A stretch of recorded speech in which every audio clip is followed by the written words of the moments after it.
Pessoal, vocês me pediram uns exercícios aí, mas realmente eu não tive tempo aí nesse fim de semana. Tinha um monte de coisa acumulada aí e eu tirei para fazer. E vou por hoje. Vou por hoje. Não, o fim de semana foi meio corrido. Fica tranquilo que eu ponho hoje a aula de ontem. De ontem não, de sexta, né? É, mas é meio. Não, a gente vai usar. A gente vai usar um pouquinho hoje. Já devia ter colocado para vocês verem no fim de semana quem perdeu, né? Mas é que não deu tempo. Esse fim de semana tava tudo acumulado porque eu fiquei nessa prova aí o tempo praticamente o tempo todo aí e aí acabou acumulando um monte de coisa que eu tive que resolver, né? Mas hoje eu ponho, tento. Inclusive vocês me pediram um exercício, eu não consegui fazer. Vou ver se assim que eu conseguir eu aviso e coloco lá no Drive, tá? Enfim, eu acho que hoje o negócio é bem tranquilo. Na verdade, eu faço isso no final porque é bem intuitivo, né? Se eu não fizesse, vocês conseguiriam pensar nisso sem mim mesmo, né? Então, que é o teorema do anulamento e o teorema do valor intermediário, que é o que começa a última lista.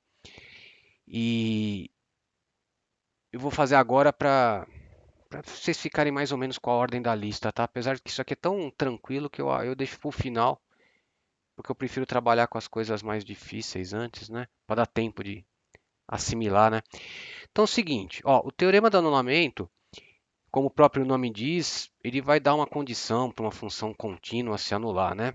Então é o seguinte, vou enunciar, pega uma função contínua no AB, nem precisa ser derivável, tá? Contínua no AB, com f de A vezes f de B negativo. O que significa isso?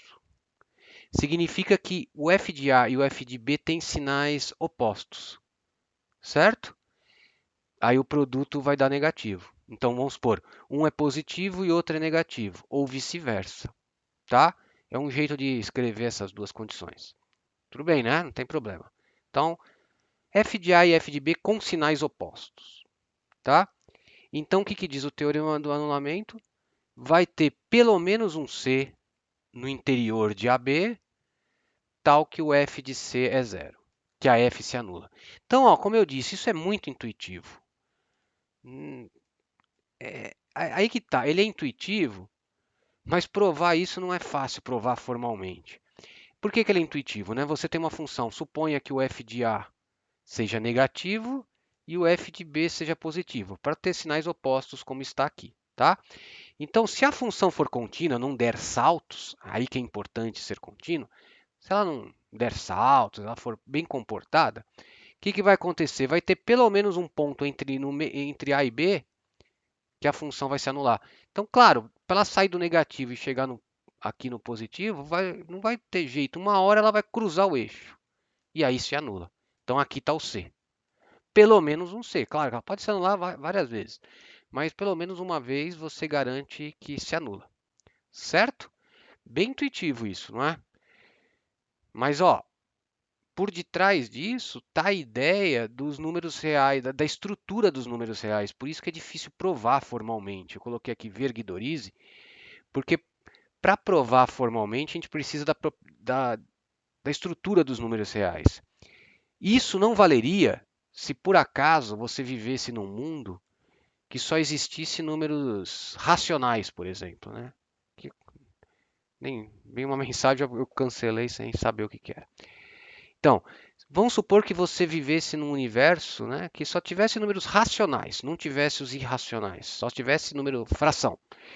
Então, você sabe que a fração não preenche a reta toda. Por exemplo, tem um cara aqui na lista zero, raiz de 2, por exemplo, que ele não pode ser escrito como fração. Então, esse cara não existiria nesse seu mundo, né, que só tem racionais. Então, você poderia ter uma função negativa aqui, positiva aqui, mas que na hora que ela passa bem nesse buraco aqui que é a raiz de 2. Então, como raiz de 2 não existe, né, nesse mundo fictício aí, raiz de 2 não existe, então ela não se anula, porque esse cara não tem, né? É como se fosse x quadrado menos 2, né? O ponto que ela se anularia, na verdade, nesse mundo aí que eu estou imaginando, não existe, né? Então, o teorema do anulamento não vale, por exemplo, se seu universo fosse apenas os números racionais. Então, usa-se o fato de que a reta ela é totalmente preenchida, a reta real, né? Ela é totalmente preenchida por números. Não tem buracos aqui. Porque se tivesse algum buraco, você poderia ter uma função que cruzasse o eixo bem no buraco, e aí não teria esse ponto que ela se anula, tá? Eu sei que é meio abstrato, mas é o que poderia acontecer. E usar essa propriedade dos números reais não ter buraco, né? Ser completo. O nome oficial matemático é isso, é ser completo. Os números reais é completo aqui. Então, usar isso é difícil. Tem uma propriedade dos intervalos encaixantes e tudo mais. No Guidorize está feito, tá? Quem se interessar mais por isso, assim, pode dar uma olhada lá. Ah, é o tablet que eu pus para recarregar no USB, aí toda hora ele fala alguma coisa aí sai. Bom, tudo bem, gente? Então, se você pensa nos números reais como a gente está acostumado, ele é um teorema intuitivo, né? A função se anula em algum momento. Se ela for positiva num, negativa no outro, ela vai se anular, tá? Mas isso é difícil de provar justamente porque usa a estrutura dos reais. Se, por exemplo, você vivesse num mundo que só tem racionais, não valeria, né?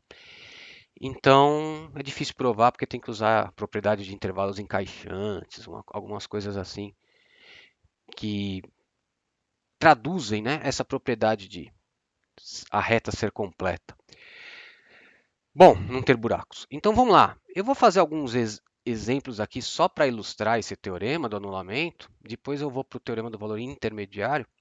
Então, ó, seguinte. Mostre que essa equação aqui, essa função, tem uma raiz entre -1 e 0. Tá? Então você tem essa função, ela se anula neste intervalo. Tem algum ponto deste intervalo que a função é zero. Então é só para ilustrar o teorema. Eu sei, é bem simples, a gente vai fazer uns mais complicados depois. Então, ó, seguinte, solução. Para eu mostrar que tem uma raiz entre -1 e 0, basta mostrar que -1 e 0 têm sinais opostos à função neles, né? Que é exatamente esse teorema que eu estou querendo ilustrar. Então, olha só. O f de 0, evidentemente, é 1. Tá? E o f de -1, você coloca aqui menos 1 com 1 dá -1. Então, olha só, o f, fazer só um pseudo diagrama aqui, vai, desenho. O f de 0, a função vale 1, está aqui, que é o 0. No -1, a função vale -1 também. Tá aqui está o -1, a função vale aqui -1. Então, o teorema do anulamento garante que tem pelo menos um C entre 0 e -1, onde a função vale 0. Que é aquele negócio, né? Para baixar aqui, ela tem que cruzar o eixo. Certo? Então, é só você evocar aí o teorema do anulamento. Você diz o seguinte, como f de 0 é 1 e f de -1 é -1, eles têm sinais opostos, então, pelo teorema do anulamento, existe algum c entre -1 e 0, tal que o f de c é 0. Certo? Então, tá aí. É bem simples realmente esse teorema. Como eu disse, ele é intuitivo, né? Mesmo se eu não falasse que ele existe, vocês poderiam usar, né? Ninguém duvida disso, né? Mas lembro que tem a ver com a estrutura da reta, né? Vamos fazer um pouquinho mais... Tá tudo bem aí, gente? Vamos fazer um pouquinho mais elaborado, que é o seguinte, ó. Prove... esse teorema é tranquilo. Então, prove que essa equação aqui, ó, x ao cubo menos 4x mais 2 igual a zero, admite três raízes reais distintas, tá? Três raízes reais distintas. Então, a primeira coisa, você sabe que um polinômio de grau 3 tem, no máximo, três raízes reais distintas, certo? No máximo. Para eu provar que tem três, né? Que eu não coloquei exatamente três, né? Mas basta eu provar que tem pelo menos três, no fundo é isso. Aí eu vou ter mostrado que ele tem exatamente suas três raízes reais aí, né? Suas três raízes reais, ponto. Então, olha só, eu vou também usar o anulamento. Eu vou mostrar que tem 3 intervalos onde essa função troca de sinal. Se eu conseguir mostrar que tem 3 intervalos onde a função troca de sinal, quer dizer, no extremo é positivo e no outro é negativo, dentro de cada um desses intervalos vai ter uma raiz, né? É assim que a gente usa o teorema do anulamento. Então, porque, ó, seguinte, se você tentar fazer o método de pesquisa racional para encontrar raiz, você não vai conseguir. Os candidatos são 2 e menos 2, né? 1 e menos 1. Eu acho que nenhuma delas é raiz. Se eu escolhi bem o polinômio aqui, nenhuma delas é raiz. Então, não dá. Não tem raiz racional. Então é difícil achar a raiz disso, tá? Então o anulamento é uma boa ferramenta quando achar a raiz é difícil. Você pelo menos consegue dizer mais ou menos onde ela se situa, assim. Então vou mostrar como seria o método, que é o seguinte, ó. Define essa função, tá? Para quê? Porque é isso aqui, né? É ela que eu quero mostrar que tem 3 raízes. Então olha só, eu vou definir essa função. E aí eu vou tentar encontrar intervalos onde essa função muda de sinal. Então, olha só, primeiro, eu vou começar com o mais fácil, f de 0. F de 0 é 2, evidentemente. Tá? Agora, calcula f de 1. F de 1, joga 1 aqui, dá 3, e aqui dá menos 4, menos 1. Então, f de 0 é 2 e f de 1 é menos 1. Logo, pelo teorema do anulamento, tem uma raiz entre 0 e 1, certo? Concordam, gente? Tem uma raiz aqui entre 0 e 1. O anulamento garante isso. A gente não sabe quem é, mas a gente sabe mais ou menos onde ela está. Ela está lá naquele intervalo entre 0 e 1 tem uma raiz, tenho certeza disso. O que mais? Vamos continuar. Achamos uma. F de 2. F de 2 deu positivo. O que dá para a gente concluir daqui? Ó, entre 1 e 2 encontramos outra raiz, porque eles têm sinais opostos. Então ela vai se anular. Eu fiz um esqueminha aqui do lado para a gente se orientar depois. Então aqui tem uma raiz. Ó o meu esqueminha. Entre 0 e 1 tem uma raiz, por quê? Porque aqui é positivo e aqui é negativo. Então você sabe que vai ter uma raiz. Eu desenhei no meio porque a gente não sabe onde é. Poderia ser mais para cá, poderia ser mais para cá, mas aqui tem. Analogamente, entre 1 e 2 tem outra raiz aqui, certo? Não está necessariamente no meio, claro que não vai estar, né? Está um pouco mais para lá, mais para cá, não sei, mas tem uma raiz aqui, certo? Agora, olha só, se eu continuar jogando valores positivos, o que vai acontecer? Já deu 2. Esse cubo cresce muito. Eu só estou raciocinando assim, né? Esse cubo cresce muito. Se eu colocar 3 aqui, esse cubo vai ganhar, vai ficar positivo esse treco aqui. Não adianta eu procurar raiz para cá. Tá, vai crescer cada vez mais, né? Ó, bom senso. Esse cubo já deu 8 aqui, né? E aí, se eu aumentar ainda mais o cubo aqui, já vai para 27. Vai continuar positivo. Então, eu não vou procurar raiz mais para cá. Poderia, tenta 3, aí você vai ver que está muito positivo. E a função vai para infinito, então eu vou procurar para cá, tá? Deixa eu só ver a pergunta. Então, boa pergunta. Quando as raízes não, né? Quando esses sinais, né? Ah, então as raízes mesmo. Então, claro, esse método tem uma limitação, né? Uma boa pergunta. Se as raízes estiverem muito próximas, você não consegue achar essa troca de sinal. É verdade. Isso é verdade. Aí você tem que fazer coisas mais elaboradas. Eu lembro até que no cálculo numérico, assim, a gente tinha vários métodos para achar as raízes, né? Um deles era no anulamento. Então você programava o computador a ficar chutando um monte de valor e tentar encontrar essas trocas de sinais. Tem outros métodos, método de Newton para encontrar raiz, é tudo computador fazendo, né? É legal, cálculo numérico é legal, é meio difícil, mas é legal. E, quer dizer, o anulamento tem essa limitação que você falou aí. Se as raízes estiverem, né, uma coladinha com a outra, vai ser difícil você achar, vamos supor, você sabe que aqui é positivo, que aqui é positivo, vai ser difícil você achar que aqui é negativo, por exemplo, para garantir, né? Realmente, tem limitações, né? Mas é um método, tá? Mas ele funciona, mas realmente tem casos que é difícil aplicá-lo, certo? Bom, enfim, para cá, voltando aqui, para cá não vou procurar. Tá na cara que para cá a função vai ficar sempre positiva. Eu vou procurar para lá, tá? Depois do zero. Depois chutei menos um.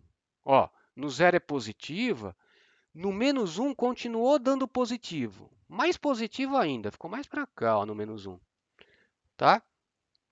Mas não tem problema, porque como a função, claro que no menos infinito vai para menos infinito, porque é potência ímpar. Então, uma hora ela vai cair.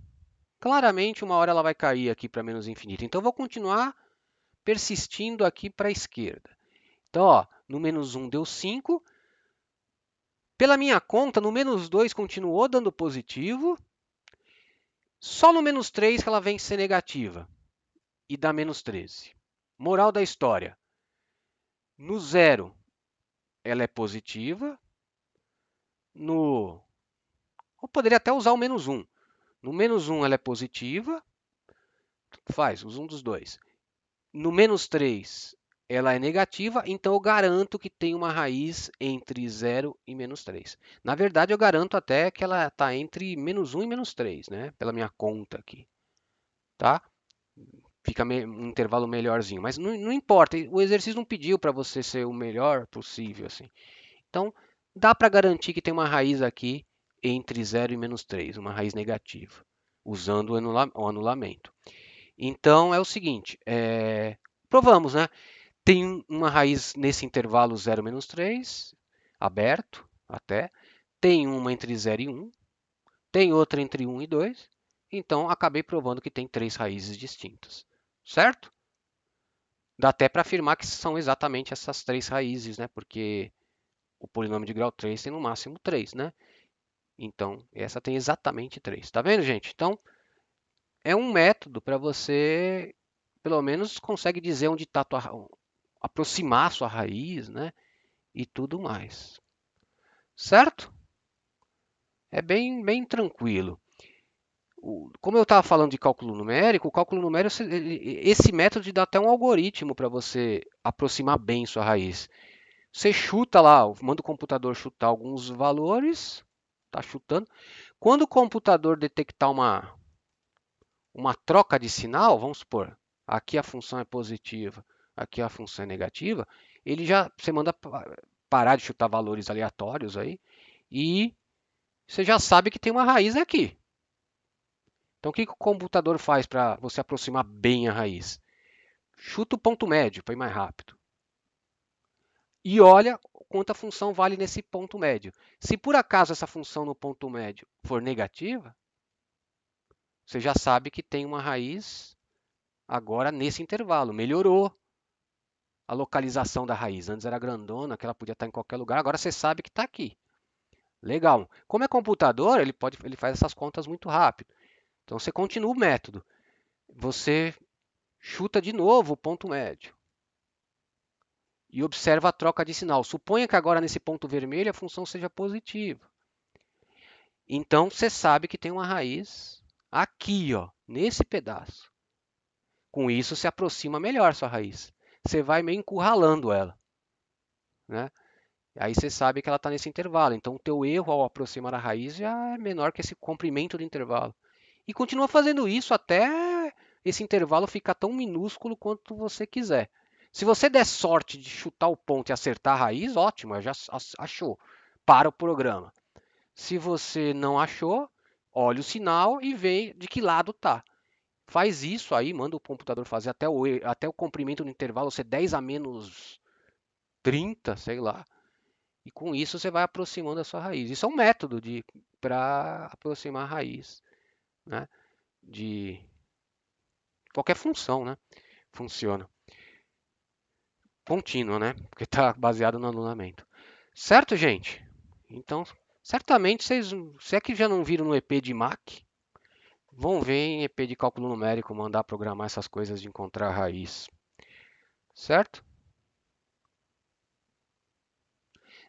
Igualar a derivada a zero. Sim. Exatamente, igualatar igual a zero não serve para nada, porque aquilo é para achar ponto crítico. Nesse caso, né? Não serve para nada, realmente, como você disse. Mas eu também, sim, eu poderia usar o crescimento. Então, o crescimento é uma ferramenta muito mais elaborada. Como o Leonardo disse, né? Quando as raízes estão perto, esse método fica difícil de acertar, né? De usar. Mas, como você disse, se você estudar o crescimento, decrescimento, você vai conseguir perceber isso aqui das mesmas raízes próximas, né? Porque você vai saber que cresce até aqui, decresce até aqui, por exemplo. Aí você vai saber que tem raiz para lá, para cá. É melhor o crescimento, mas o crescimento também é mais elaborado. Você tem que estudar sinal da derivada e tudo mais.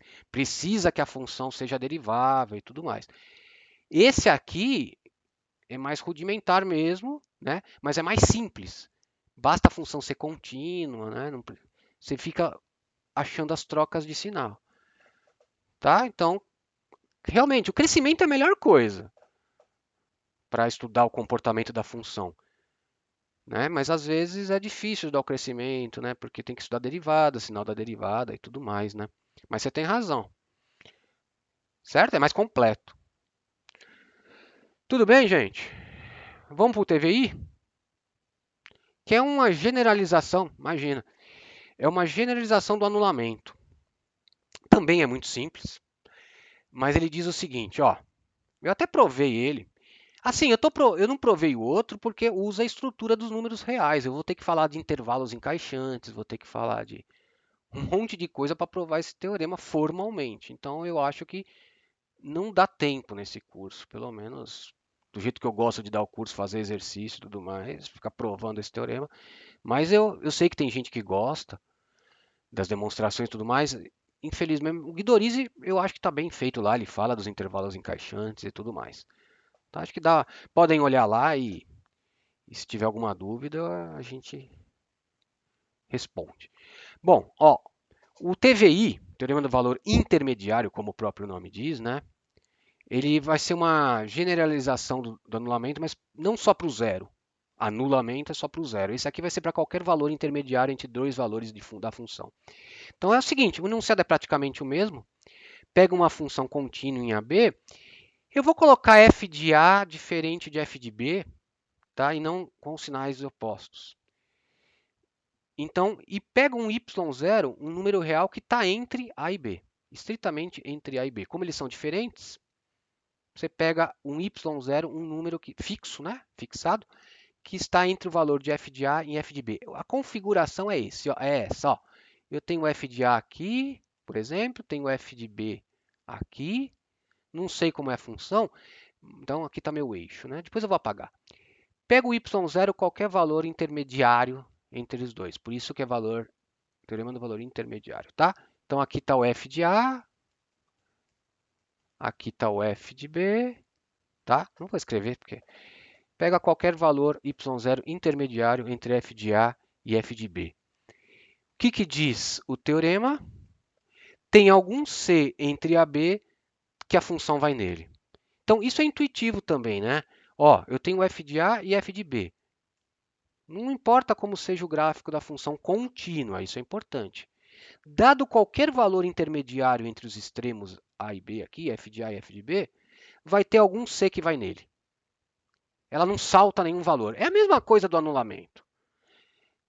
Que ela faz para o zero, está dizendo que ela faz para qualquer valor. Então, como é que eu detecto esse C? Eu venho até aqui, ó o C. É esse o C que vai nele, ó. Esse é o C que vai nele.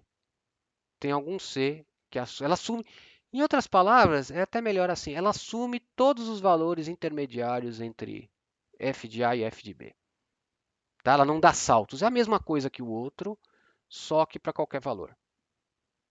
Tá? Eu fiz a demonstração porque justamente a gente usa o outro. Justamente por ser muito parecida com o outro, a gente usa. Então, ó, sem perda de generalidade, eu vou supor o f de A menor que f de B. Como eles são distintos, um é maior que o outro ou o outro é maior que o 1. A demonstração é análoga se for invertido, tá? Então, sem perda de generalidade, eu vou supor f de A menor que f de B só para escrever isso aqui. Então, como o y0 é um valor intermediário, eu tenho essa relação, né?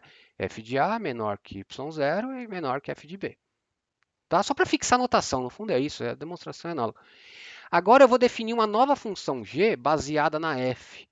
No fundo, eu vou deslocar a f para o zero de g ser exatamente, né, o que seria zero na g vai ser o y0 da e, onde a f vai valer y0. Eu dou uma deslocada. Esse y0 é constante, lembra? Dou uma deslocada no gráfico da f. E aí eu crio uma nova função g para me auxiliar. Por quê? Olha só, a g é contínua porque a f é contínua e eu só estou somando uma constante. Então fica contínuo. O g de A vai ser negativo e o g de B vai ser positivo agora, o g. Por quê? Quanto que é g de A? O g de A é f de A menos y0, mas por causa disso, ó, f de A menos y0 passa para cá, dá negativo. Então, por isso, g de A é negativo e, analogamente, quem é g de B? Se você colocar o B aqui, ó, eu vou ter que g de B é f de B menos y0.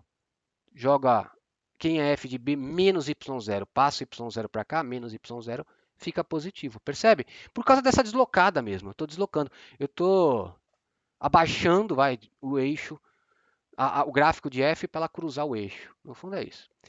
Então, ela vai cruzar o eixo por causa do anulamento. Então, ó, como g de A é negativo, isso, g de A é negativo, e g de B é positivo, pelo anulamento, tem um C entre A e B que a G se anula.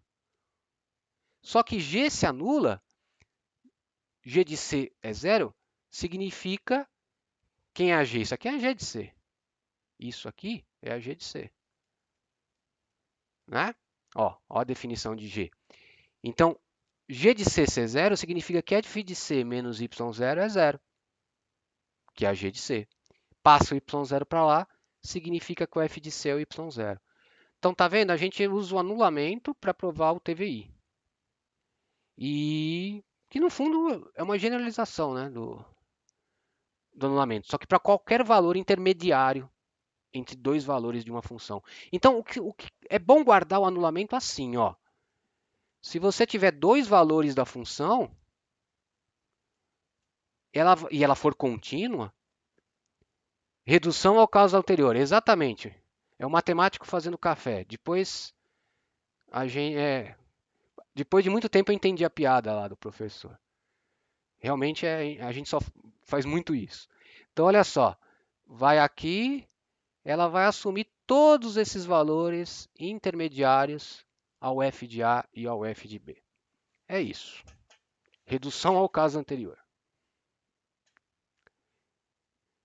Não, não está no Drive ainda, tá? Porque eu organizei hoje de manhãzinha. Mas eu vou pôr. Vocês querem que eu pare por agora? Não sei. Talvez, né? Esqueci de pôr. Nossa, dava tempo. É, não sei. Bom, o f de c igual a y0 por causa disso. Ó, dá uma olhada. Ó, olha G. Dá uma olhada a definição de G. É isso, certo? Até aqui tudo bem? O G de C ser zero foi dado pelo teorema do anulamento aplicado em G. Tá? Tem um cara que G de C é zero. É o anulamento. Agora, o que dá G de C? Olha para cá. Ó. G de C vai dar f de C menos y0. E esse cara, ó, esse G de C é zero. Então, isso é zero. G de C menos y0 é zero, porque é G de C. Aí, só passar esse cara para lá, você tem que o f de C é o y0. Ó. Tá? Tudo bem, gente? Vamos para mais um?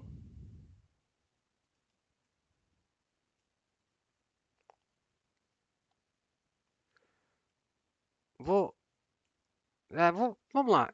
Vou fazer mais um aqui. Depois eu ponho no Drive, vai. Não sei, a não ser que vocês estejam achando que está atrapalhando muito. Eu dou uma parada e ponho agora. É que acho que eu tenho que abrir meu Drive ainda. Vamos fazer uma... Esse exercício ele é bem legal, porque ele é meio completo. ele pergunta assim, para que valores de k essa equação... Vou pegar esse. Essa equação x elevado a 1 sobre x igual a k, para x positivo, lembra? Porque para ser base da exponencial, a base da exponencial tem que ser positiva, né? Por causa daquele problema de domínio que a gente já discutiu, né? Você não pode tirar uma raiz par de um número negativo, né? E continuar em R. Então, a gente sempre exige que a base seja negativa. Então, por isso que eu coloquei x positivo, tá? Então, para que valores de k, essa equação possui duas raízes reais distintas. Tem acento. E aí, ele pergunta para quais valores de k isso aqui tem duas raízes distintas, tá? Tem dois, pelo menos dois na lista, que são com essa mesma ideia que eu vou fazer aqui, tá?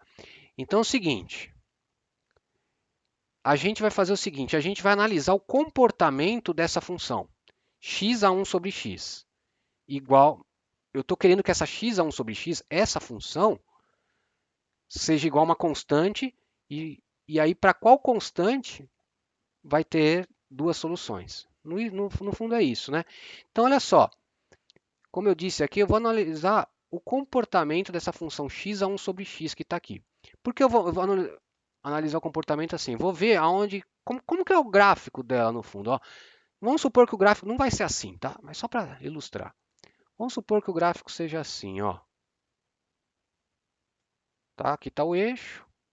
Só para explicar. Seja assim. O que significa f de x? Essa é a função, tá? F de x igual a k. Você está procurando para que valores, né? Para que valores x, o f de x é k. Então significa. Desculpa, gente. É questão de. Aqui. Vamos supor, você quer descobrir quantos valores de x a função vale esse k. Vocês concordam que é equivalente a você fazer o quê? Uma reta horizontal aqui e ver quantas vezes intercepta esse gráfico, né? Se interceptar duas vezes, se interceptar o gráfico duas vezes, vai ter duas raízes, né? Uma aqui e a outra aqui onde interceptou, né? Ó, certo? Então, para esse k, eu tenho dois valores, duas soluções, né? F de x igual a k. Essa solução e essa aqui. Por outro lado, se eu subir muito, se eu pego um k aqui em cima, na verdade eu vou ter quantas? Uma, duas, três, quatro soluções. Tá? Então, dependendo do k, para esse gráfico que eu fiz, dependendo de onde eu colocar o k, vai ter um certo número de soluções, certo? Então, ele pergunta o seguinte, para quais k vai ter duas soluções? Então, vou fazer o mesmo raciocínio aqui. Vou tentar fazer um gráfico mais ou menos disso aqui e tentar descobrir onde eu tenho que pôr o k para dar duas soluções. Para dois valores de x, esses dois irem nele. Certo? É isso que a gente vai fazer. Beleza, gente? Então tá, vou apagar essa coisa que eu usei só para explicar. E, enfim, então vamos lá. Vamos estudar o comportamento disso aqui. A gente já viu, eu não vou fazer de novo, tá? Porque o foco é outro, gente. Para estudar o crescimento, eu vou fazer o crescimento, mas a derivada eu não calculei. Lembra como é que calcula a derivada disso, né? É ela própria vezes a derivada do ln da base multiplicado pelo expoente tombado. Aí eu vou derivar isso. A gente já calculou naquele problema do EAPIP e AE. Foi exatamente essa função. Por isso que eu não estou fazendo de novo. Quem não lembra, dá uma olhada lá na parte do quem é maior, EAPI ou PAI, que a gente calculou a derivada dessa função, tá? Então, era assim, né? Logaritmo da base com expoente tombado e repete ela. Então, ficou desse jeito, tá? Deem uma olhada na aula primeira aula de crescimento, né? E está num vídeo separado até do quem é maior é a PIP aí. Foi essa função que a gente usou. Então, tá aqui. Eu separei assim, porque lá a gente também já tinha estudado o crescimento, lembra? Aqui é positivo, aqui também sempre é positivo, né? Porque é positivo. Aqui era a única coisa que mudava o sinal, e lá naquela aula a gente tinha concluído que a derivada era positiva aqui, a derivada era negativa aqui, portanto ela cresce aqui e decresce aqui, tá? Isso foi feito na aula. Não estou querendo, não escrevi tudo por uma questão de espaço também. Para que repetir todas aquelas contas se já está num PDF, tá? Então dê uma olhada lá. A gente provou o crescimento dela já. Meu foco agora é outro, tá? Então quem não lembra o crescimento foi estudado naquela aula do EAPIP e aí. Então tá aí. Esse é o crescimento. Então você sabe que a sua função é assim. Cresce e decresce. Agora olha só. Muda muito. Eu tenho que saber o comportamento perto do zero, porque só existe para x positivo. Olha só. A função só existe para x positivo, tá? Existe no infinito, indo para infinito também. Ela cresce até o e decresce. Você concorda que muda? Se por acaso ela vai para zero, os valores de k que vão resolver são de um tipo. Se ela vai para um outro valor, sei lá, para cá, o k vai ser um outro. Vai depender do comportamento também dela no infinito e próximo do zero. Por exemplo, se próximo do zero não vai acontecer isso, mas se próximo do zero ela vai para menos infinito, claro que não vai. É uma coisa. Se ela próximo do zero vai para zero, é outra coisa. Esse k para cruzar duas vezes depende desses limites aqui, concordam? Então eu também vou ter que descobrir esses limites. No fundo, eu estou fazendo um gráfico, mais ou menos, dessa função x a 1 sobre x. Né? Então, tem que saber o comportamento aqui e o comportamento aqui. Concordam, gente? Então, vou lá. Ó. Segundo passo. Deixa eu apagar isso, que eu acho que eu já coloquei como é a função. No zero é fácil prever. Por quê? Ó, qual é o limite de x a 1 sobre x quando x vai para zero? Zero mais porque, lembra, o x é só positivo. Não pode ser negativo. Então, x a 0 mais. Está aqui. Então, o que eu faço? Zero, no fundo, é zero, a base vai para zero e o expoente, como é 1 sobre x, o expoente vai para mais infinito. Eu coloquei entre aspas porque é feio escrever isso, né? Isso não é número, é só um símbolo para denotar. Agora, olha só, isso aqui não é indeterminação. Por que não é? A base está ficando pequenininha e eu estou elevando a um número grandão. Quando você eleva um número menor que 1 a um número grande, ele diminui ainda mais, certo? Eleva meio a 1 milhão, ficou bem menor que meio. Então, se isso aqui vai para zero, elevar ele a infinito, né, elevar um número muito grande, vai para zero mais rápido ainda, concorda, gente? Não tem determinação aqui. Não precisa usar aquela técnica de L'Hopital que a gente viu na sexta.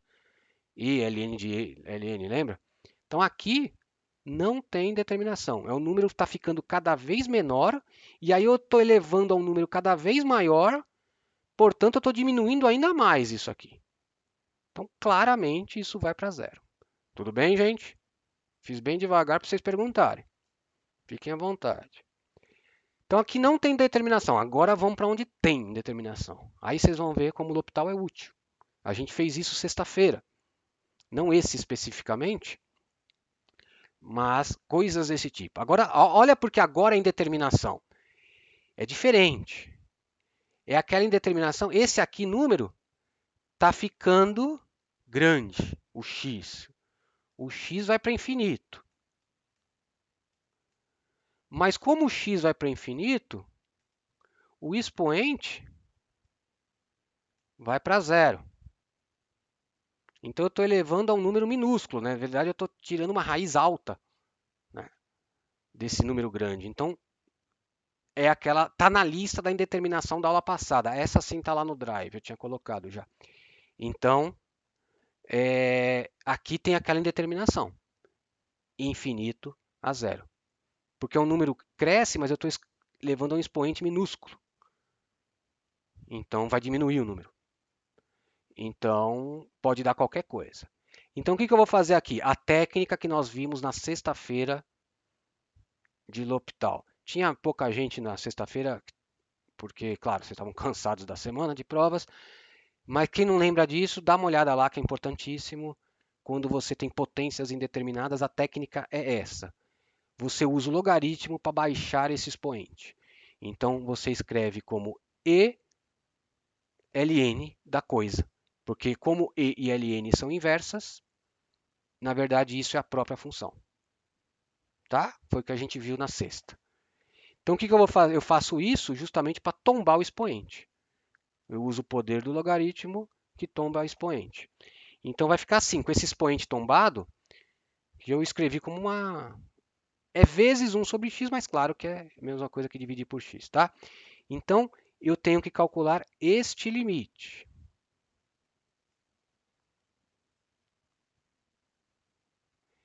Então, essa eu estou gravando ao vivo mesmo. A passada eu vou disponibilizar emergencialmente a que eu gravei também ao vivo, tá? Eu não sei, é que tô meio sem tempo de fazer sozinho de novo aquilo lá, viu? Tá? Acumulou tudo, talvez agora, depois das provas, eu consiga, tá? Então, pessoal, como que eu faço aqui? Lembra?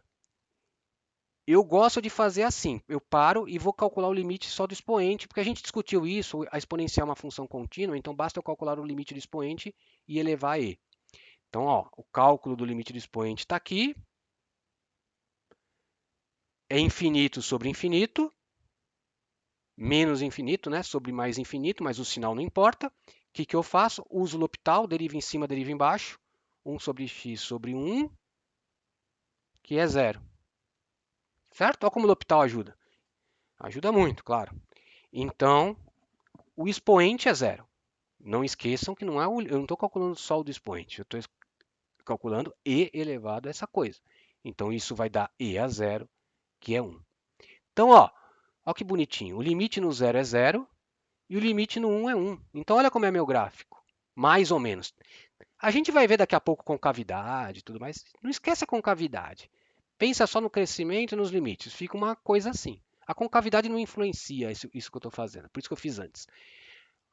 Nem falei o que é concavidade, mas acho que vocês imaginam, né? É aquele negócio para onde ela está dobrada. Se é para cima ou se é para baixo. Então, olha, a função é assim: ela vem de zero, como nós calculamos aqui, cresce até e, como nós calculamos aqui, depois decresce a partir de e como calculamos aqui, vai para 1. Fica assim. Que bonitinho. Aí vem a pergunta.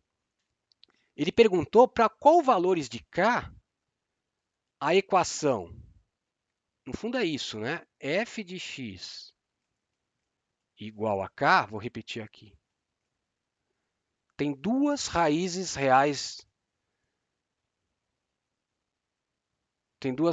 distintas. Então, tá aqui. Onde eu tenho que pôr o k para cruzar o gráfico duas vezes? No fundo é isso, né? Cruzar o gráfico duas vezes. Olha só, se o k for 1, só cruza uma vez.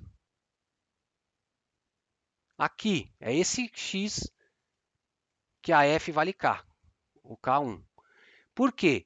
Porque a função tende a 1, sempre decrescendo. É o que a gente chegou a essa conclusão. Ela tende a 1, sempre decrescendo. Então nunca vai encostar no 1, né? Porque ela sempre está decrescendo. Foi o que a gente viu aqui, ó. Ela decresce, sempre decresce. Então ela vai tender a 1 e não encosta. Então não vai ter x aqui, ela vai sempre ser um pouquinho maior que 1. Então 1 não serve. Só tem uma raiz, né? E claro, né? Nesse caso 1 é trivial. Você sabe quem é a raiz, né? X a x igual a 1, o x é o 1, né? Que vale 1. Então aí só tem essa raiz mesmo. Só 1 que vale x a 1 sobre x dá 1. Então 1 não serve. Eu estou falando onde não serve, né? Mas depois a gente vê onde serve. Se o k for maior que 1, beleza. Se o K for um pouco maior que 1, vai ter duas. Qual? Vão ter duas, né? Essa, ó. E mais uma aqui, porque aí ele vai baixar. Como ela decresce, ela vai baixar. Desculpa, a torta. Então tem esse x aqui. Apaga esse, que não serve. Tem esse x aqui, tem esse x aqui. São diferentes, claro. Eu coloquei a mesma letra só para explicar. Aqui eu tenho duas soluções. Sei lá quem são, mas eu sei que tem. Perceba que por aí está embutido o TVM, o TVI, porque a função assume todos esses valores, não tem buraco no gráfico. Tá embutido o TVI aí, só que ele é tão intuitivo que a gente não percebe que está usando, mas estamos. Para dizer que esse gráfico não tem buracos, ela assume todos os valores intermediários. Então, inclusive, vai assumir esse K que está intermediário. Aí que a gente usa o valor intermediário. Então, tenho 2. Ah, legal. Se eu aumento um pouco o K, tenho 2. Se eu aumento outro K, tenho 2. Legal. Mas quando eu chego nesse ponto de máximo, porque ela cresceu e decresceu, esse aqui é um ponto de máximo, o que acontece? Agora deixou de ter duas. Só vai ter o próprio E, que f de x vale esse valor aqui que claramente não é esse, né? Porque a função é x a 1 sobre x, então é E a 1 sobre esse, cara. Então, se o K for E a 1 sobre E, não dá, não tem duas. Agora voltou a ter uma. Certo? Voltou a ter uma. Olha que legal. Isso é bem legalzinho, né? Divertido de fazer. E aí, quando você sobe mais, aí não tem nenhuma. Não tem nenhuma solução f de x igual a k para x aqui. Certo? Bom, a conta está aqui. Ó, a gente fez. É uma conta mesmo. Usa L'Hopital e tal. Provamos isso. Tá bom? Foi um cálculo com L'Hopital. Tudo bem? Eu vou disponibilizar o PDF depois, eu acabei esquecendo. Eu sempre coloco antes, né? Mas eu esqueci. Então foi uma conta usando L'Hopital e tal. Beleza? Então por isso que é importante saber os limites, senão muda tudo. Se por acaso, ó, se o limite fosse aqui, ó, zero, aí o K aqui embaixo serviria também, concorda? Como não é, o K vai até 1. Eu gosto bastante. Esse exercício era da lista, foi tirado. Então eu estou fazendo um da lista no fundo. Tá? É só substituir no valor da função. Tá? A função é x a 1 sobre x. No E, que é o pico é no E, né? O pico é no E é E a 1 sobre E. Tá? Eu fiz meio direto porque é tranquilo, né? A gente até usou esse pico naquele exercício. Tá tudo bem? Calma aí, estou vendo todas as perguntas, tá? Então já cheguei ali.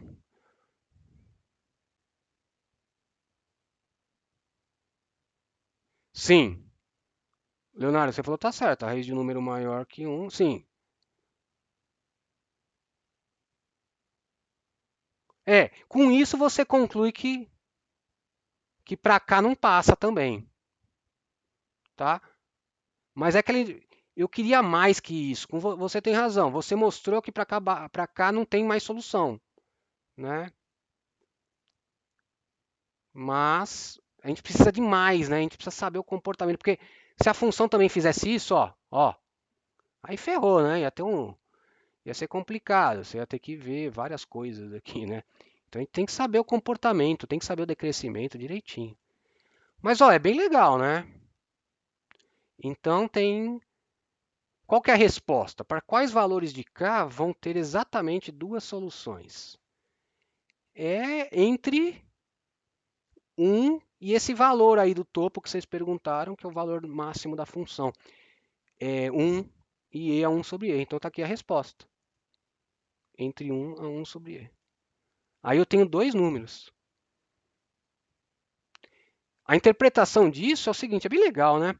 A interpretação disso é a seguinte, eu estou com essa equação aqui, x a raiz xésima.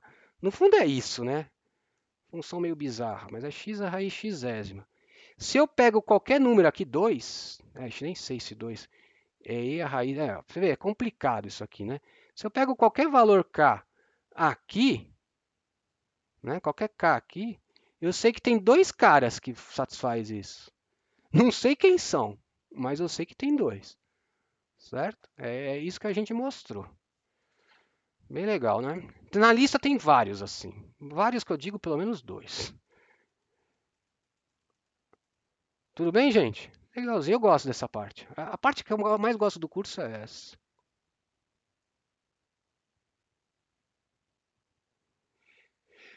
Porque ela. Bom, tem vários modos. Você está calculando uma raiz no fundo de um número maior que um, né? Você não precisa não precisa de analisar nada aqui de crescimento, né? Certo? Só para você está calculando uma raiz, né? De um número maior que um, né? Que vai continuar maior que um, uma raiz grande. Agora, grande não, né? Raiz um sobre 2. Aí que mais? Aí que outro modo de você ver, já que a gente fez toda essa conta, é que o limite é um, tá? Não precisa disso, mas é bom para dar umas ferramentas assim de como raciocinar essas coisas, né? Que eu sei, vocês estão começando agora, vocês ficam meio. é, Esse aqui, sim, o Álvaro. Eu já volto aí, mas o Álvaro já respondeu a pergunta. Exato, ó, pelo crescimento da função também, eu sei, ó, que ela vem desse valor e depois decresce, certo? Rafael, ó, ela vem aqui e depois decresce.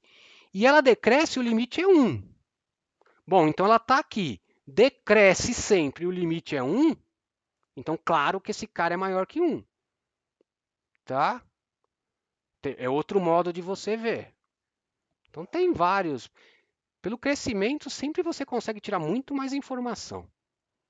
Nesse caso, não era necessário. Agora, sim, eu usei o TVI justamente para dizer que como aqui vale um número menor, né? Porque, claro, eu estou pegando o K maior que um. E o K, esse cara também é maior, né? Então, o K é um valor intermediário. Então, certamente a função assume todos os valores aqui e analogamente todos aqui, né? Então, está usando o embutido o TVI aqui, né?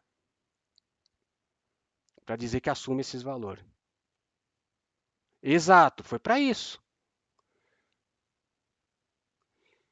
Como eu disse, gente, olha assim, lembra que eu falei aqui, ó? Por que eu calculei o limite? Se o limite fosse zero, ia mudar esse K. O K podia ir até aqui embaixo, concorda? Eu falei isso até antes de calcular. Ó. Vou calcular o limite por causa disso. Ó. Se ela descer muito, vai mudar onde eu posso pôr meu K. Se ela vier para cá, vai ser um outro K. Eu até tinha desenhado aqui, lembra? Ó, eu tinha completado esse desenho de um jeito. Então foi para isso, para saber até onde ela desce, exato. Certo, gente? Ó, na lista, deixa eu ver se eu. Na lista, deixa eu dar uma parada. Tem uns exercícios, eu acho que eu posso. Não, vou pausar para não ter que gravar de novo. Porque eu tenho medo de não conseguir. Fazer pouca coisa de concavidade, só para dar uma adiantada, a gente vai trabalhar mais na próxima quarta, tá bom? Então vamos lá. Concavidade. O que é isso, né? É que assim, a gente viu como encontrar o crescimento. Só que a função pode crescer assim, como exponencial, por exemplo, e pode crescer assim, como logaritmo. As duas crescem, mas a gente diz que essa cresce com concavidade para cima e essa cresce com concavidade para baixo. Ela vai se entortando para baixo. Essa vai se entortando para cima. Tá? É igual quando vocês estudam no ensino médio a parábola, né? Ah, parábola com concavidade para cima. É assim, se entorta para cima. Parábola com concavidade para baixo. É assim, entorta para baixo. Tá? Então a definição, como que para a função derivável, tem vários jeitos de definir essa concavidade, tá? Como a gente vai trabalhar com funções deriváveis e tal, a gente define assim: pega as retas tangentes, é como o Guidorizi faz, tá?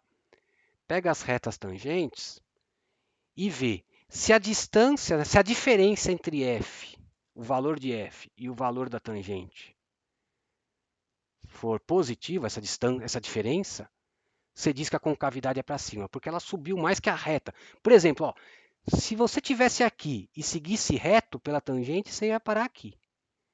Só que se você segue pela função, você parou aqui, no mesmo x, né? Então, dá essa ideia de entortar para cima mesmo, essa diferença entre a função e a reta tangente ser positiva. Então, aí você diz, eu vou escrever isso mais para baixo, tá? Então, mas é melhor ter a visão geométrica, porque isso aí vai ser bem geométrico. Então, isso aí, ela tem concavidade para cima. Quando a diferença entre, em qualquer ponto, f e a sua tangente é positiva. Depois eu escrevo mais precisamente, tá? Aqui é o contrário, ela entorta para baixo. A diferença entre f, o valor de f, e o valor da função é negativo. A f é menor que a tangente, né? Em qualquer ponto aqui. Aí você diz que a concavidade é para baixo, mas é meio é bom ter noção geométrica. É isso melhor. Ela vai entortando, ela vai fugindo das tangentes. No fundo, ela vai fugindo para baixo da tangente. A tangente seria um movimento reto, né? Saiu pela tangente, ele vai seguiu batido lá reto. A concavidade para baixo, ele não sai pela tangente, ela está saindo, entortando para baixo. Então a concavidade é para baixo. É essa a noção, né? É uma definição geométrica, por isso que é bom ficar com a concavidade, com a noção geométrica. Então é aqui, ó. Aqui está o formalismo. Ela tem concavidade para cima no intervalo, se para cada ponto do intervalo a função fica maior que a tangente, tá? Em todo o cara desse intervalo, menos no x, né? Porque no x, que é o ponto de tangência, ela está em costa. Nos outros pontos, a função fica maior. É isso, aí tem concavidade para cima. É o que está escrito, a tradução formal desse desenho aqui. E aqui a concavidade para baixo é ao contrário. Se para cada x você pega a tangente, para cada x0 você pega a tangente, e a função no intervalo fica sempre sempre menor que a tangente. Que é esse caso aqui, ó. A função em cada x é sempre menor que a tangente. Tá? Essa é a definição formal. Tá? Agora, olha só. Alguns de vocês já estavam perguntando sobre isso. Ponto de inflexão, o que seria? O ponto de inflexão é um ponto do domínio, isso é importante, onde a função muda de concavidade. Ou seja, antes dele tem concavidade para baixo e após ele tem concavidade para cima. Isso é um ponto de inflexão, muda a concavidade. Tá? Eu vou dar exemplo de tudo isso, tá, gente? Calma. Mas é importante frisar que é um ponto do domínio, tá? É um ponto de inflexão. Eu estou seguindo a nomenclatura do Guidorizzi. Se ela muda de concavidade para baixo. Exemplo clássico, ilustra muito, é o x ao cubo, que todo mundo conhece. Então, é só para ilustrar, vou fazer exemplos mais elaborados, tá? Então, olha só, pega o x ao cubo. A gente sabe que ela cresce, mas é dessa forma. Então, ó, aqui, nesse trecho, ela tem concavidade para cima. Porque tá vendo que ela está subindo, ela está fugindo das tangentes. É que eu não vou conseguir desenhar, gente. Ela está entortando para cima em relação às tangentes. É isso. Nesse trecho aqui, ela está entortando para baixo em relação às tangentes. Então, concavidade para baixo. O zero é o ponto de inflexão. O zero é o ponto que ela tem concavidade contrária de um lado e de outro. Ou seja, a direita ela tem concavidade para cima e a esquerda tem concavidade para baixo. Ela muda de concavidade bem no x0. Tá? Então está escrito aqui, x0, por isso que eu escrevi x0 é ponto de inflexão. Tá? É tranquilo isso. Agora a questão é, né, como que o cálculo vai nos ajudar a detectar onde a função tem concavidade para cima. 2, está aqui, ó. O cálculo, como o cálculo vai nos ajudar a detectar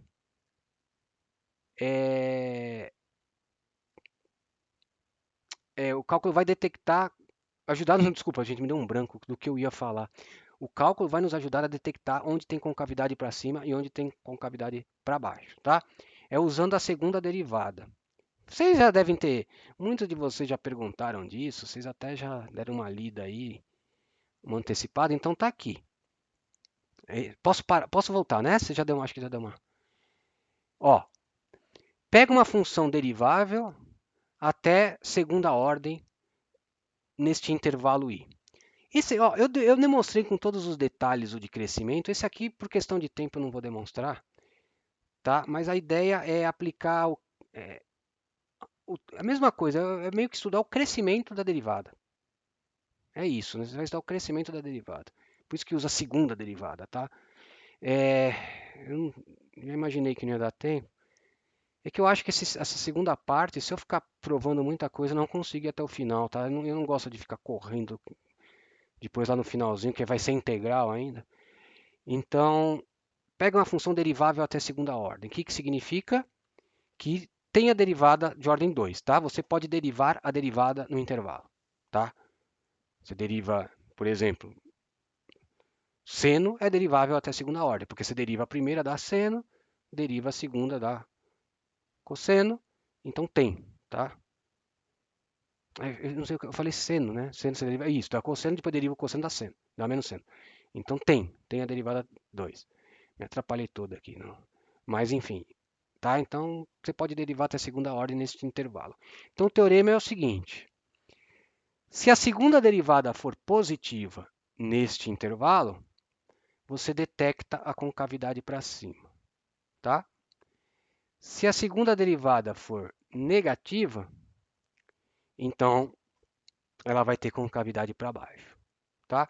É bem parecido com o que a gente fez de crescimento, tá? Você vai estudar o sinal da segunda derivada. Onde ela for positiva, é concavidade para cima. Onde ela é negativa, é concavidade para baixo. Eu, como sou muito ruim de decorar as coisas, sabe como eu decorei isso? Quando eu era aluno, agora a gente treina tanto que. Mas mesmo assim, às vezes eu tenho que pensar um pouco. Pensa no x quadrado que vocês conhecem. Qual que é a segunda derivada do x quadrado? Você deriva a primeira 2x e deriva de novo da 2. Ó, não, a segunda, né? A primeira é 2x, a segunda derivada de 2x é 2, né? Que é positivo, e você sabe que x quadrado tem concavidade para cima. Então, pensa nessa função que você lembra, tá? Se você pensar no menos x quadrado, a derivada é menos 2, a segunda derivada é menos 2, e aí tem concavidade para baixo, é negativo, tá? Só um jeito de guardar, tá? Isso não é uma demonstração, é só um jeito que às vezes eu esqueço, às vezes, como que é mesmo? Agora, claro, a gente já se acostumou de tanto fazer isso, mas no comecinho a gente confunde. Tá? Aí você lembra do x quadrado, você não troca, tá? Por questão de tempo, acho que eu vou fazer esse outro, que é mais fácil. Eu vou fazer aquele de novo depois, tá? Mas eu tenho medo de não dar tempo. Então, ó, a questão é, vamos fazer o gráfico completo disso aqui. E essa função é muito importante. E a menos x quadrado sobre 2. Não sei se já apareceu para vocês essa função. Ela tem muitas aplicações aí. Vamos tentar fazer o gráfico dela, tá? É a gaussiana aí, ela tem aplicações em probabilidade, é a distribuição normal, né, de probabilidade e tudo mais. Então, certamente essa função vai aparecer na vida de vocês em algum momento e a gente vai tentar fazer o gráfico dela. Então, primeira coisa, depois eu escrevo tudo detalhadamente. Para você fazer um gráfico decente de uma função, primeiro você tem que fazer o quê? Bom, primeiro o domínio, é óbvio, porque como é que você vai desenhar um gráfico se você não sabe nem o domínio dela? Você tem que saber o domínio, porque senão para não desenhar coisa onde não tem, né, domínio. Então vou fazer o domínio, detecta o domínio dela. Nesse caso não tem problema nenhum. X quadrado você pode calcular em qualquer lugar, exponencial existe de qualquer valor, então o domínio é real, tá? Mas você tem que detectar o domínio. Senão, sei lá, se uma função tem domínio x maior que 1, maior ou igual que 1 aqui, E você sabe que não pode considerar nada aqui, você não vai desenhar nada aqui. Então o domínio é importante para você não fazer um desenho onde não tem. Tá, segundo passo.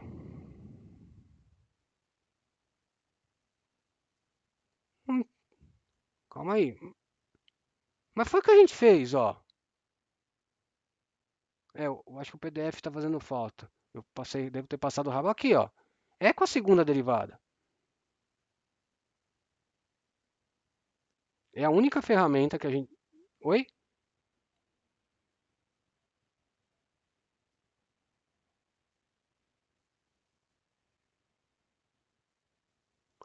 Não, mas isso aqui é para concavidade, ó. Tá escrito, ó, concavidade para cima, concavidade para baixo.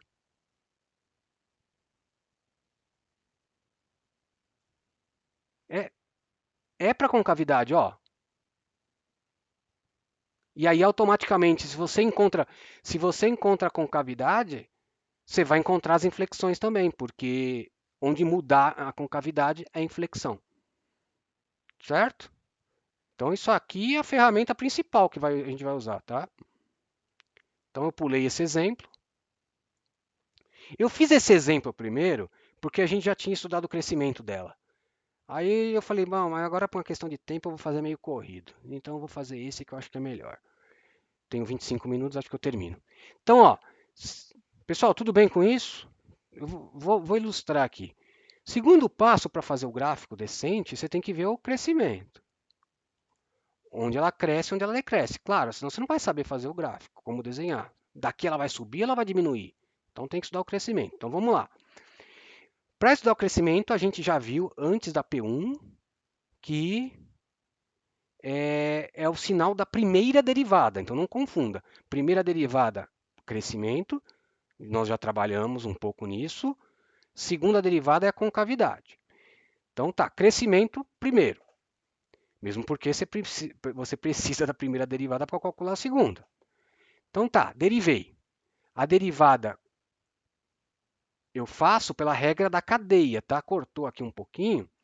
É a regra da cadeia, porque é e elevado a u de x. Como é que eu derivo? A derivada de e a u é a própria u vezes a derivada do u. Qual que é a derivada disso? Tombo 2, cancela o 2, fica menos x, tá? Tudo bem com a regra da cadeia aqui? Acho que sim, né? Vocês fizeram a P1, tinha que derivar a exponencial lá também. Então, olha a função como que é. Função derivada. Menos x vezes e a menos x quadrado sobre 2. Tá? Eu coloquei esse 2 aqui justamente para facilitar a nossa conta. Então, olha só, como é que eu estudo o sinal disso? Lembra que exponencial é sempre positiva. Então, esse cara aqui não influencia no sinal da derivada. Quem vai influenciar no sinal da derivada é esse cara. Esse cara muda de sinal. Menos x muda de sinal. Então, como é que eu analiso sinal de função de grau 1? Isso é uma reta com coeficiente angular negativo. Então, uma reta decrescente, certo? Então, para cá é negativo, para cá é positivo, certo? É assim que eu estudo o sinal de menos x. No zero é zero. É que a raiz é tão óbvia que eu nem coloquei, mas no zero é zero, tá? Então, este é o sinal de menos x. Só que o sinal de menos x é o sinal da própria derivada, porque esse cara não muda o sinal. Se esse cara mudasse o sinal, você teria que fazer uma regra de sinal, que é o que a gente vai fazer na concavidade, vai ter que fazer. Então, esse cara aqui não muda o sinal. Então, a função é positiva aqui, negativa. A derivada, né? É positiva aqui e negativa ali, certo? E a derivada é zero aqui também. Então, olha só. O que eu concluo? Pelo aquele teorema do crescimento, a função cresce até zero e depois decresce a partir do zero, certo? Então já sabemos como é o crescimento, é aqui. É simples, cresce até o zero, depois volta a decrescer, tá? Para aí, já sabemos como ela cresce. Agora vamos para a concavidade. Para a concavidade,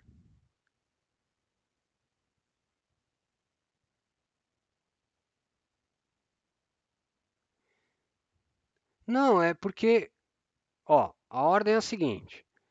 Para achar o crescimento, você precisa analisar o sinal da derivada. Esse cara é sempre positivo. Qual que é o sinal dele, disso tudo, que é a derivada? Qual o sinal disso tudo? É uma combinação de sinal dos dois, certo? Só que esse cara é sempre positivo. Então, quem de fato vai influenciar o sinal é esse. Por isso que eu não analisei o sinal dele. Ele não vai mudar o sinal da derivada. Quem vai mudar o sinal da derivada é esse cara, tá? Nos primeiros exemplos eu ainda fazia, lembra? Eu colocava o cara aqui todo positivo. Eu colocava, porque era o começo, mas não é para colocar uma coisa que é toda positiva, porque ó, aí você faz o produto, né? Qual o sinal do produto? Ó, ele não vai influenciar em nada. Vai prevalecer o sinal dele, porque ele mantém. É assim que você estuda sinal de produto, né? Fazendo regrinha de sinal. Tudo bem? Então não precisa pôr os caras que você tem certeza que são sempre positivos. Tudo bem, gente? Então tá, vamos para concavidade. Para achar concavidade, eu vou analisar agora o sinal da segunda derivada. Para analisar o sinal da segunda derivada, eu tenho que derivar a derivada. Esta é a segunda derivada. Então está aqui. F duas linhas de x. Deriva menos x, produto, né? Regra do produto. Deriva menos x, menos 1. Mantém o segundo. Mais mantém o primeiro, deriva o segundo. Ah, nem vai precisar de regra de sinal. É outra coisa. Daria para usar, mas não precisa. Para derivar esse, como é que fica? É o que a gente já derivou antes. Regra da cadeia. Deriva e a menos x quadrado sobre 2 vezes a derivada de menos x quadrado sobre 2. Tá? É a que a gente calculou no de cima. Regra da cadeia. Como eu vou estudar o sinal, eu vou fatorar. Vou tirar a exponencial em evidência para poder fazer a regra do produto. Só que vai sobrar quem? Deixa eu ver. Menos x com menos x é mais x quadrado. E aqui vai sobrar o menos 1. Só troquei a ordem, tá? Para ficar, não ter que colocar menos 1, mais, né? Colocar mais sinal do que necessário. Então fica assim. De novo, ó, você que perguntou, dá uma olhada. Esse cara, não precisa me preocupar com o sinal. Eu quero o sinal disso. Eu não preciso me preocupar com o sinal desse cara. Ele é sempre positivo para fazer a combinação de sinal. Eu tenho que me preocupar apenas com o sinal deste. E a gente sabe estudar o sinal de uma parábola. Aprendemos no ensino médio. É uma parábola com a concavidade para cima, tá?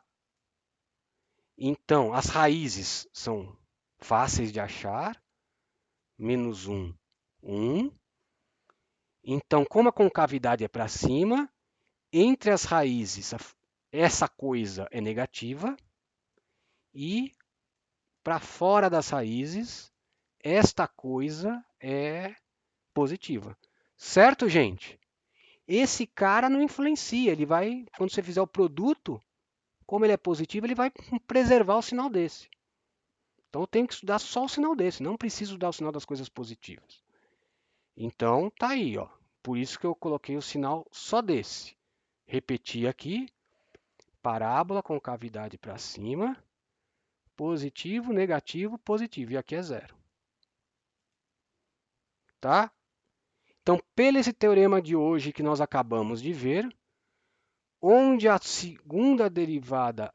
Bom, aqui na segunda linha eu repeti, porque é o sinal da segunda derivada, tá? É que eu faço duas linhas porque a segunda derivada não é isso. A segunda derivada é isso. Mas o sinal é o mesmo, tá? Ficaria errado eu colocar f duas linhas igual aqui, né? Porque não é, ela tem isso, a segunda derivada tem. É que pro sinal não influencia, tá? Então tá aqui, positivo, o mesmo sinal da segunda derivada é do x quadrado, menos 1. Positivo, negativo e positivo, tá? Pelo teorema de hoje, Onde a segunda derivada é positiva, concavidade para cima. Onde a segunda derivada é negativa, concavidade para baixo. Onde a segunda derivada é positiva, concavidade para cima. Então, sua função tem concavidade para cima, para baixo e para cima, tá? Olha só, olha o menos 1. O que aconteceu do menos 1, no menos 1 de importante? Mudou a concavidade nele. Após ele, concavidade para baixo, antes dele, concavidade para cima. Então, menos 1 é ponto de inflexão. Esqueci de pôr. No 1 também. Antes do 1 para baixo, após 1 para cima. Então, inflexão também. Tá? Então, temos dois pontos de inflexão. Opa, com M não, né? Que é ruim de escrever. Isso, inflexão. Tá? Então, temos dois pontos de inflexão. Agora, olha só, para eu fazer um gráfico decente, como a gente já fez aquele, eu preciso saber o que vai acontecer nos infinitos, né? Porque, ó, meu domínio é assim. Se eu tivesse um buraco no domínio aqui, seria pior, porque eu vou ter que saber o que acontece próximo aqui. Então, eu vou ter que calcular uns limites laterais aqui também.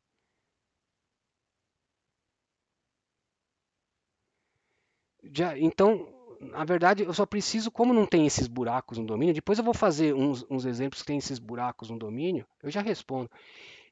Então, os limites necessários para esboçar o gráfico, a função existe em todos os reais, eu preciso apenas descobrir o que acontece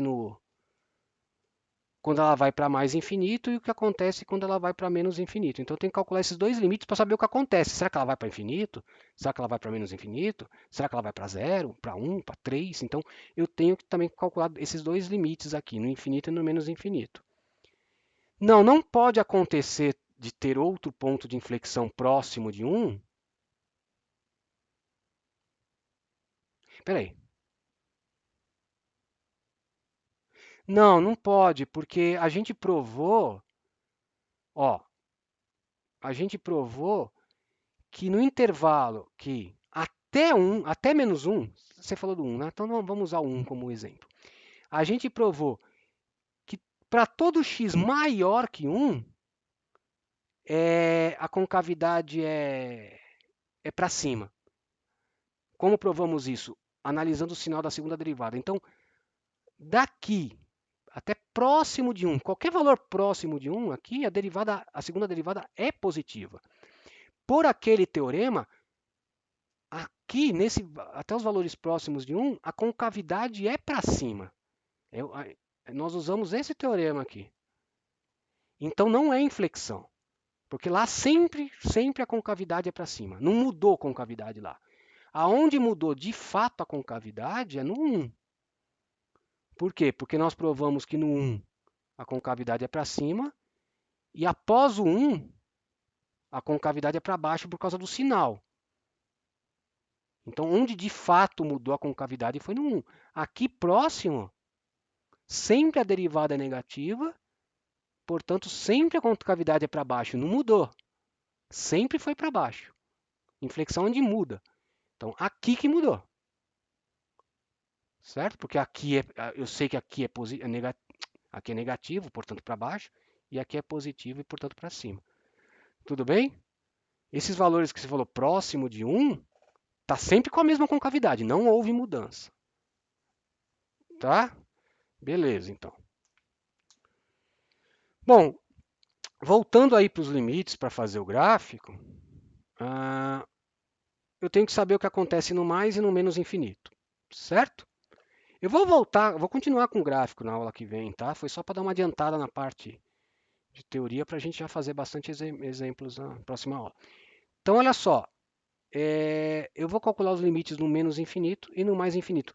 São fáceis, não precisa de L'Hopital, não precisa de nada, porque a E a U, a gente sabe que é assim, e aqui não tem ambiguidade, porque ó, tanto no mais ou no menos infinito, como está ao quadrado, vai dar a mesma coisa, concorda? Então, basta saber um. Ó. Mas eu vou repetir aqui. Ó. Quando o x vai para menos infinito, o x² vai para mais infinito. Só que tem esse menos. Então, o expoente, vocês concordam que vai para menos infinito, o expoente? Ó, ele é positivo, eleva ao quadrado, negativo. Ele é negativo, eleva ao quadrado positivo, mas tem o menos, é isso que eu quis dizer, mais tem o menos, fica menos infinito. E elevado a uma coisa que está caminhando para menos infinito, ó, vai para zero. Tá? Esse é o EA, não é o EAX, né? Eu não estou esboçando essa função. Eu estou esboçando só. Esse aqui é o EAU, EA1 expoente. Então você tem que ver para onde o expoente está indo. Nesse caso está indo para menos infinito, então vai para zero. Tá? Aqui a mesma coisa. É mais infinito, elevado ao quadrado continua mais infinito, só que tem esse menos. Então, de novo, o expoente vai para menos infinito. Quando e elevado a uma coisa que vai para menos infinito, vai para zero. Certo? Então, os limites no infinito, tanto no mais quanto no menos, ambos dão zero. Tá? Então, a gente já tem bastante informação sobre a função. Nós sabemos o que? Só para recapitular, ela cresce até zero e decresce até zero. O que mais que acontece? Até o menos 1 tem concavidade para cima, após o menos 1 tem concavidade para baixo, até o 1. Após o 1, volta a ter concavidade para cima. Certo? E o que mais a gente sabe? Ela vai para zero, tanto no mais quanto no menos infinito. Já dá para esboçar um bom gráfico. Eu gosto de começar da esquerda para a direita, né? Então, eu vou começar a desenhar do menos infinito. E aí que é ruim de fazer assim, porque eu prefiro, quando faço na lousa, eu vou fazendo junto, né? Aqui, se eu for fazer com mouse ou com caneta do tablet, vai ficar muito feio. Então eu preferi já deixar pronto. Olha só, vê se vocês concordam. A gente chegou à conclusão que ela no menos infinito vai para zero. Então ela sai aqui do zero e começa a crescer. A gente provou que ela cresce até o zero. Tá? Então ela vem, cresce até o zero. Depois ela decresce. Mas antes do zero, a gente provou que no ponto menos 1 tem uma mudança de concavidade. Então, até o menos 1, a concavidade é para cima. Após o menos 1, a concavidade é para baixo. Está vendo que está um pouquinho para baixo? É que eu não consegui fazer bem exagerado, mas é uma concavidade para baixo. Ela está entortando para baixo aqui. Então, ó, concavidade para cima até menos 1, concavidade para baixo após o menos 1. Tá? Tá coerente com as nossas contas, tá vendo? A partir do zero, ela continua decrescendo, mas com concavidade para baixo ainda. Quando chegar no 1, muda a concavidade para cima. Muda a concavidade para cima. Olha, está com a concavidade para cima. E o limite no infinito é zero. Então fica meio que assim, ó, um chapéuzinho, né? Um morrinho. E essa função. Tá vendo que está tudo coerente? A concavidade com o limite, porque se a concavidade fosse para baixo sempre, não dá para tender a zero no menos infinito. Para ela tender a zero, ela vai ter que dar uma mudança de concavidade. Em algum lugar tinha que realmente mudar. Porque se ela continua com concavidade para baixo, ela vai para infinito, menos infinito. Então tá vendo que está coerente, tudo está batendo. Isso é bom porque às vezes você erra uma conta, você vai perceber que teu gráfico ficou meio incoerente. Aí você vê onde está o erro. Isso que é difícil, né? Porque tem muita conta, né? Muita coisa que você faz, né? Você tem concavidade, crescimento e tem limite, né? Tem que estar tudo compatível. Então fica assim, essa é a curva E a menos x² sobre 2, tá?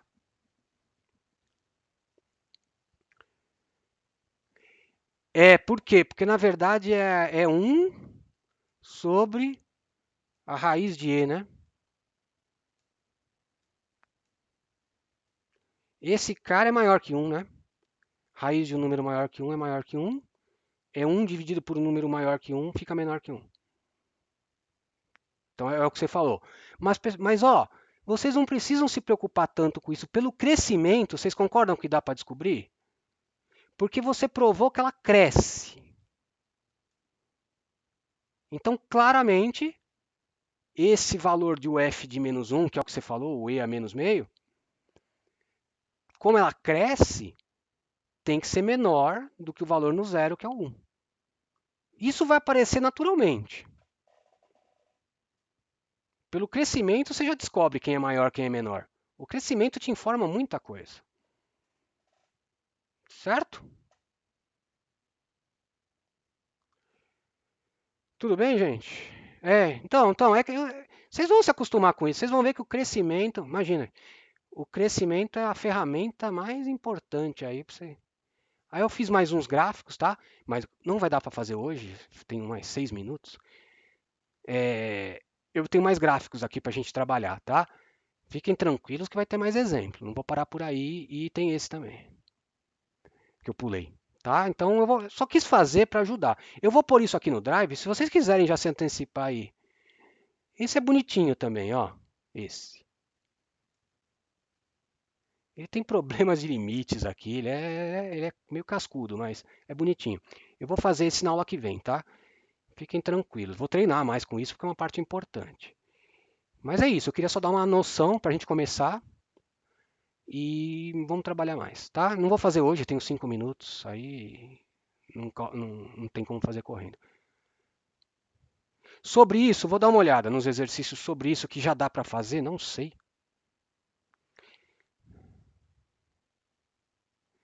Hoje foi isso.